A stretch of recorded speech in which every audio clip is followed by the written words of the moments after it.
Senator Hagerty, thank you so much for joining us. I imagine it's quite a busy ending to the year. It's a very busy time of the year. We're going to pass the National Defense Authorization Act this week. We've got over 100 nominees that we'll confirm. And we might even get on the appropriations bills that have been languishing in the Senate for some time. Hopefully we'll get started on that as well. So we've already got 3 appropriations out of 12 passed. Hopefully we'll get another 5 or so done here in the next several weeks. So very busy indeed. Senator Hagerty was elected to the U.S. Senate in 2020 and is currently serving his first term representing the state of Tennessee. His committee assignments include U.S. Senate Committee on Banking, Housing, and Urban Affairs, U.S. Senate Committee on Foreign Relations, Senate Committee on Appropriations, and the U.S. Senate Committee on Rules and Administration. Prior to his election to the U.S. Senate, he served as the U.S. ambassador to Japan, which I'd love to hear more about, given that in many ways we have a lot to learn from what Japan went through with critical minerals. Well, I'd love to talk about that. Senator Hagerty, Tennessee is home to quite a number of projects along the mineral supply chain. So we're talking mining, smelting, processing, manufacturing of medical scanners, electric vehicles, and other products.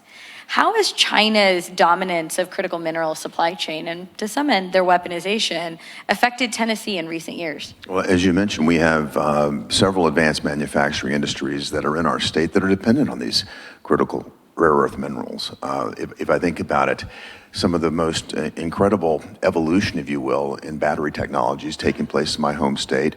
Companies like SK and LG from South Korea, General Motors, major battery producers that again are dependent on rare earth mineral componentry for the magnets and various aspects of their production. We do half of the PET scan machines in America in East Tennessee. Again, a very tiny element, but a very rare element that's only available in China right now. But at the same time, we're making real strides to make a difference today. And perfect timing, by the way. Korea Zinc just announced a super smelter project in my home state of Tennessee. Close to $7 billion will be invested to make a super smelter there that will address a significant component of our rare earth mineral dependency. Not only zinc, but germanium.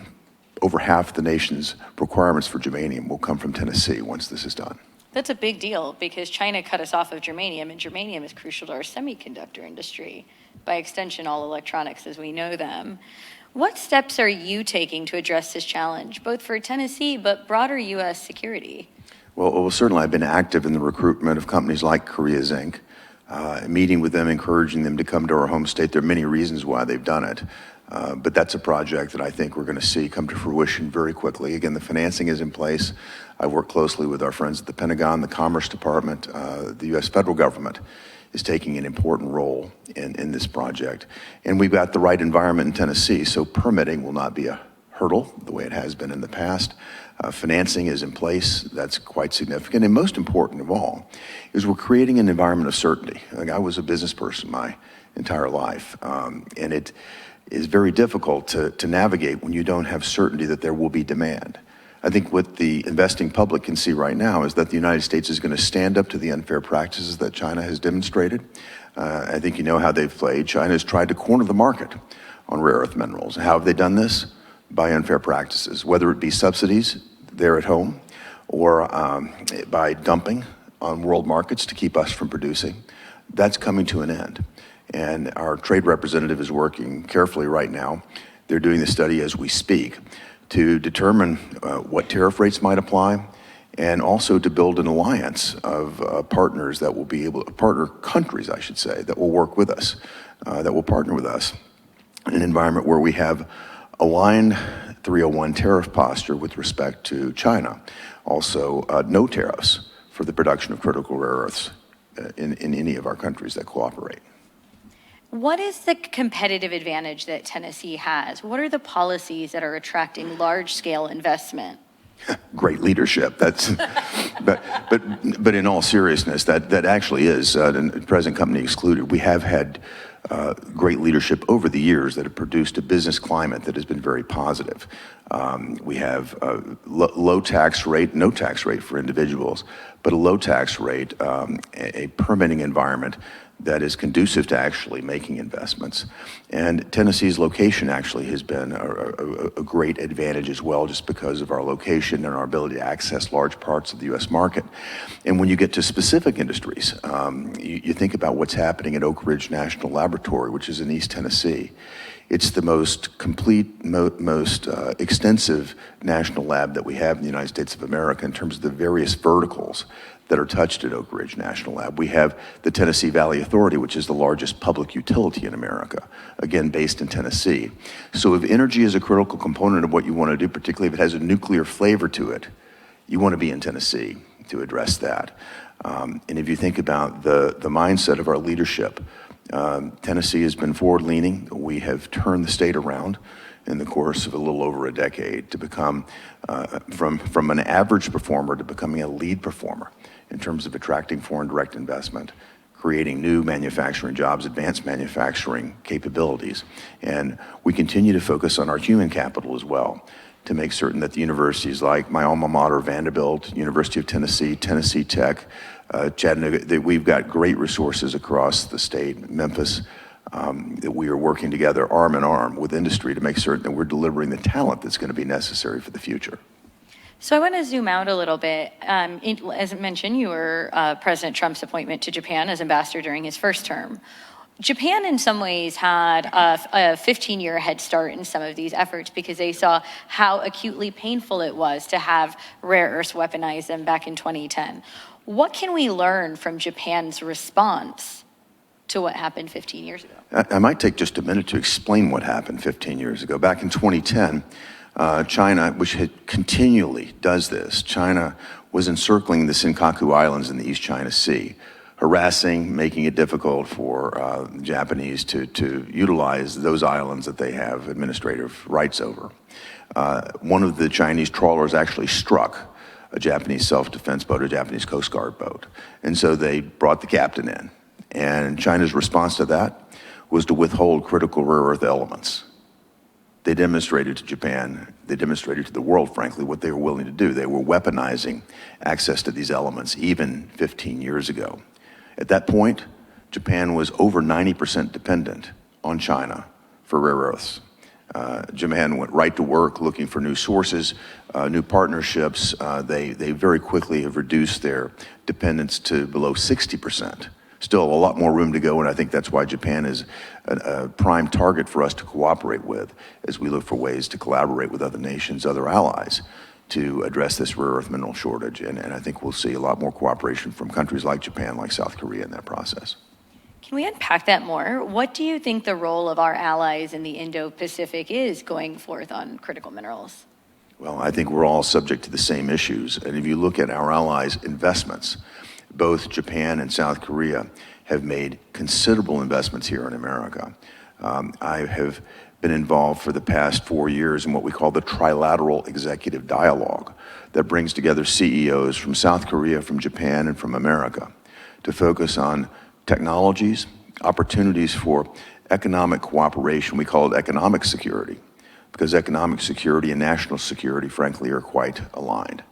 And we just had our last event in October of this year in Tokyo. We had about 40 CEOs there, perhaps 60% of South Korea GDP represented, a large number of Japanese CEOs as well. And we were talking about, again, ways to align our market. So think about this, harmonizing standards, harmonizing regulations, for example, to make greater economies of scale available to all three nations. Greater cooperation, greater collaboration at a time when China is putting increased pressure into the region. The United States has played a pivotal role in this. There are historical reasons why it has been difficult, I'll say, for Japan and South Korea to cooperate and collaborate. That was the impetus for me really pushing for this trilateral executive dialogue. Again, not the politicians, but the business people who see the long-term strategic need here. But it's working both at a commerce level and at a political level right now. And I've been very encouraged by the political relationship between South Korea and Japan, how it has improved. I think leaders in both nations realize it's in their interest to cooperate and collaborate. And I think the United States has played a critical role and will continue to play a critical role in binding those interests in that region to stand up for freedom, for liberty, and to not allow our supply chains to be weaponized the way they have in the past. Senator, you spent most of your career as a businessman and investor. One of the challenges that we face in the mining industry in this country is the economics of it. How do we, at a time when China has kind of dominated overproduction and forced prices down, how do we get our Western companies to succeed? What is Congress doing to address these problems in terms of prices and encourage more private sector investment in these crucial supply chains? Well, we just passed a major bill, some call it the Big Beautiful Bill. It's a bill that really is designed to support and facilitate more capital investment in America. In fact, it's the greatest capital investment thrust that we have ever seen. We've made America the most desirable place in the world to invest. Within that bill, there's $8 billion to support critical rare earth mineral industry here in America, to get that to flourish here. And we will work with our allies and partners to do that. Senator Cortez Masto and I have legislation right now that we're pushing forward, and we just got it picked up in the House of Representatives today, I think, where we will move forward to find allies that will work with us and really try to reach across the entire globe, if you will, to find allied partners that will work with us on rare earth minerals. Am I right in hearing that minerals aren't a U.S. or allies, but a U.S. and allies solution? That's exactly right. And we have the capacity here. Just in my home state of Tennessee, if you look at the rare earth minerals charts, we either can produce or already are producing 18 of those. Now that we've got, as I mentioned, Korea Zinc coming in, we've got processing capacity. For zinc, we've got processing capacity. For silicon, there's much more that can be done, but we have to have a new mindset with respect to permitting. Again, the United States has been a hostile environment for any type of smelting operations up until now.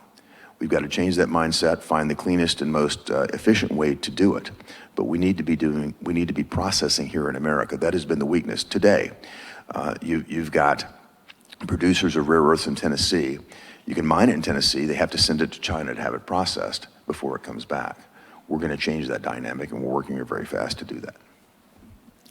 Looking ahead, what would you like to see Congress do to enhance both its mission clarity and its execution of this area? I think generally speaking, there's alignment between the objectives here between Congress and the executive. We need more resilient supply chains. We're lucky to work on one of the areas that's bipartisan. There's not many anymore. So what does it look like in terms of what Congress should be doing going forward in this space? Well, I think if you look just at the legislation that Senator Cortez Masto and I are working on in terms of restoring American mineral security here, that is bipartisan legislation. I think we're going to have great success with it. And you're right, there is a real alignment because we can all see the national security implications. You don't have to look far. China just reared its head and withheld critical minerals from us. President Trump just met with Xi Jinping at the end of October of this year to address this, and I think he's addressed it on a near-term basis. But long-term, the way to address it is to create the capacity here in America and with our allies. And that's not something that's missing on either side of the aisle in Congress. So there isn't a great alignment. You've got an administration here, and I've got to take my hat off to Steve Feinberg, who's the Deputy Secretary of Defense. Steve gets this. And they are working night and day very hard. In fact, one of the guys on his team called me last Saturday. I was in O'Hare Airport. I hadn't talked to this gentleman for some time, a friend of mine from Wall Street. And I picked up the phone and how are you doing? And he said, I'm here at the Pentagon now working with Steve. I'm handling the structuring of the Korea Zinc deal. And we went through a long discussion about that. So we're bringing Wall Street talent to bear. We're helping facilitate, I think, a very rapid progression toward independence, if you will, on these critical minerals. And it's that type of business perspective, that type of can-do-it attitude coming from the executive branch that we need to be supporting in Congress. And I get a lot of positive feedback on both sides of the aisle that we want to do just that. And how do we ensure, one of the things I've said a few times today is mining tends to become susceptible to a game of political football, and that's why we start and stop projects in this sector. How do we create a layer of durability around the solutions that we're developing to ensure that we don't stop again? Well, I think one thing that you're seeing is our U.S. Trade Representative taking a very deliberate and positive stance. The biggest issue is demonstrating that we will stand up to China. And again, that is being supported on a bipartisan basis. If we're not going to do that, any investment is susceptible to, again, further subsidization, Chinese suppliers coming in, trashing the market, selling below cost. That's been the pattern in the past. And these rare earth minerals are often very low volume. I think our total consumption of germanium in this country is, 20 metric tons a year? That's not a lot. You could put it on this stage. So we need to be creating an environment of certainty.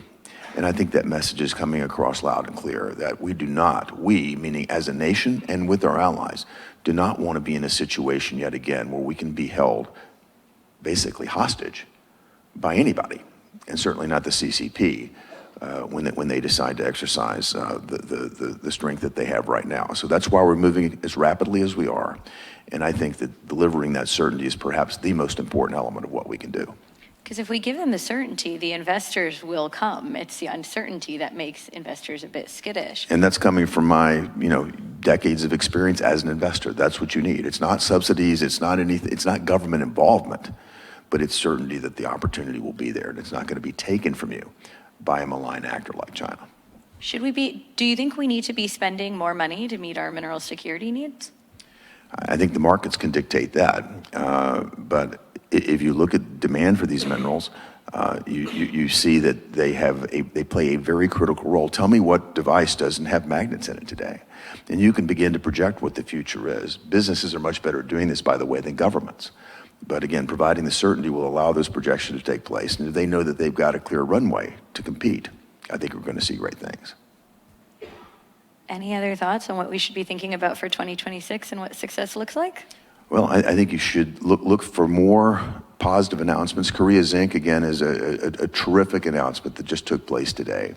Again, another major investment, $6.6 billion. I'm certainly pleased that it's coming to my home state of Tennessee. Again, the federal government has been involved, the state government has been involved. And I think what we do is send a message, and Tennessee can be an example of this, where you have a state that has created an environment that's conducive to attracting these sorts of businesses, where rather than permitting becoming a hurdle, it's going to become an enabler. And we're creating the certainty that's necessary here in America because we're willing to stand up and defend our interests finally. We're creating a certainty that businesses, that investors can look at and say, yes, I can see the long-term future here and I can make the investment here in America.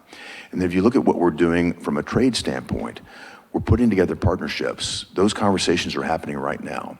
Where can we cooperate? Where can we collaborate? And where can we align our approach to adversaries so that we create our own marketplace, tariff-free, where we have larger economies of scale available and more incentive to produce these rare earth minerals ourselves. Senator Hagerty, thank you so much for joining us. I think this has been a phenomenal close, and I thank you. Senator Cortez Masto was here earlier, so we heard from her a little bit more about your efforts, and really grateful for your bipartisan leadership in this very, very important space, and we look forward to what 2026 brings. Thank you. All the best. Thanks.